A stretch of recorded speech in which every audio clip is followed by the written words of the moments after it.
The big myth, do you need to do high rep ranges during exercise to maximize your fat loss, or does that not matter? We're gonna break it down.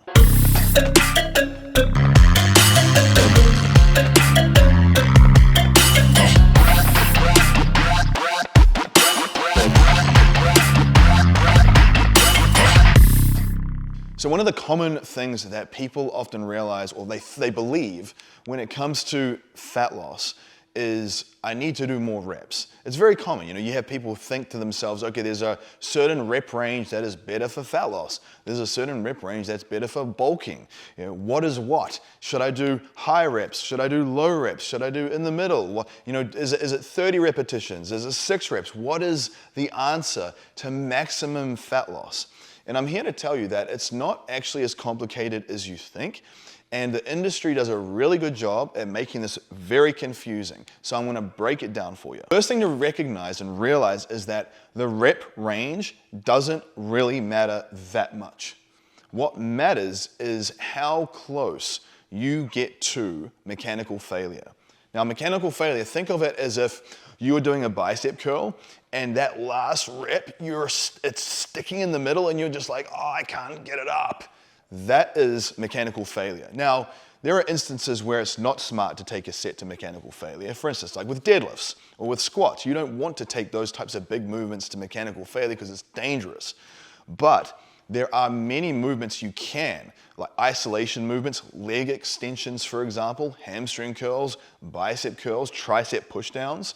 Machines are really good for mechanical failure because as soon as you can't do any more weight, you can just put it down and the stack comes to rest and you're done. You don't have to try and rack a barbell and get caught under anything. So the point is this, whether it is 6 repetitions, 12 reps, 20 reps, 30 reps, what actually matters is how close, how much proximity do you have to mechanical failure? Because the concept is this, you need to cause as much of a muscle protein synthesis response as possible. What does that mean? It means that you need to be signaling to your body, hey, we need to not only keep all this muscle intact, not burn it, but we need to even potentially build some muscle, which will raise your basal metabolic rate and burn through your body fat stores while you rest. That's actually the key. So the thing to remember is that it doesn't really matter about the rep count. Now, I would argue that, to maximize fat loss, it's probably better if you don't do 1, 2, 3, 4 reps, things like that. I typically would tell people to stick within the 10 to 20 rep range. So 10 to 20, whether it be 12, 15, 20, or 10, what matters is how close are you getting to that proximity of failure. That's actually the focus. Because what happens is if you were to do a set of 20 reps or 30 reps and you're just going light and just getting a pump and you're not really pushing your body close to that capacity, your body basically thinks to itself, well, there's no strength burden here. There's no getting close to failure. So this muscle's really not that important. We don't need to keep it as intact as if you were pushing and you're sending that signal of, wow, like we need to maintain this strength. So part of it is understanding this idea of mechanical load and mechanical failure more than the rep count itself. I'm at the point in my journey now where I think to myself, okay, I'm gonna do this exercise. I'm gonna fall within the 10 to 20 rep range. But I'm just gonna make sure that within that range, that last rep is very, very challenging, very difficult.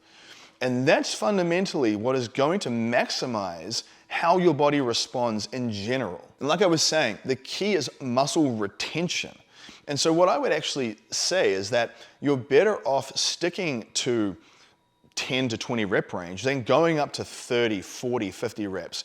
Because at that point, you're just creating a lot of central nervous system fatigue and wear and tear on your joints. Now, one could argue that at the low end of the spectrum, at like 1, 2, 3, 4 reps, there's also a lot of wear and tear on the joints as well. A lot of research is showing that the central nervous system fatigue that comes from 30, 40, like high rep sets, it taxes you more than if you're doing 10 to 20. So again, remember, when you're looking at maximizing your body composition, it's not just about what's burning the most calories. It's what is causing the biggest bang for your buck, the best response, and the least amount of central nervous system fatigue, and the most amount of muscle retention. And this is where I think that it's very important to understand that your diet and your calorie intake is actually the key. So what I would tell you is that I've seen people either build muscle or lose a bunch of body fat and get really ripped without even changing their training. Their training stayed the same. They still hit 10 to 20 reps. They still created enough mechanical overload with their training where they were getting close to failure. And the only thing that changed was how many calories they're consuming. So the point to remember is this, and this is why this is useful, because a lot of people get caught in the details. They think, oh, do I need to change up my training and change the rep count? You're actually better off keeping it the same and obviously periodizing your training properly through mesocycles and different things like that, but addressing and focusing on your calorie intake and your protein intake. That's the key. But I will say, if you're trying to just maximize every little detail, there are a couple of other things that I think could potentially be useful. And one is doing supersets. So rather than just doing single sets of an exercise where it's just a set of deadlifts or just a set of overhead press or just a set of rows, contemplate supersetting things together. You will create a little bit more of a caloric burn with that, but the point is that then your training sessions aren't as long and you're creating less overall central nervous system fatigue. And you're training more muscle groups. So for instance, you might superset a row with a bicep curl. You might superset a chest press with a tricep extension. You might superset a deadlift with an overhead press.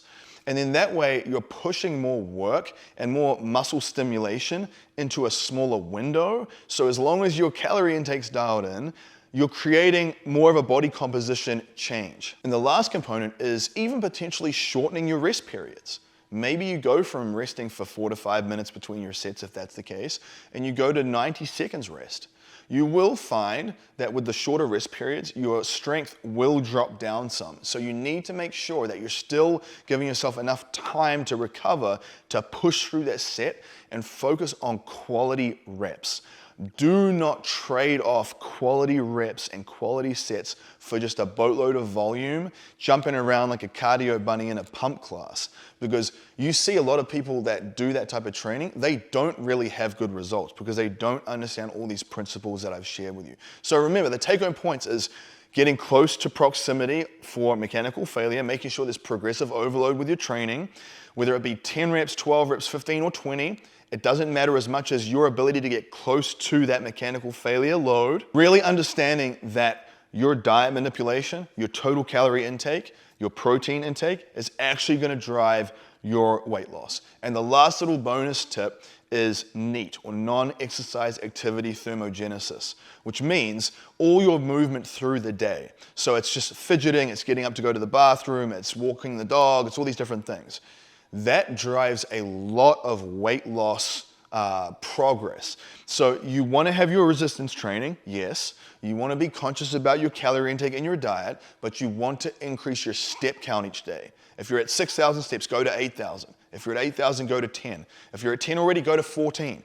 When you increase your NEAT each day, you will start to see more and more fat loss without having to diet so aggressively. So remember, optimal weight loss and body composition change is a multifaceted concept, but get out there and remember, don't stress out about the rep range as much as maybe you have been, and understand that as long as you're pushing hard in your sets and taking it close to failure, that is the goal.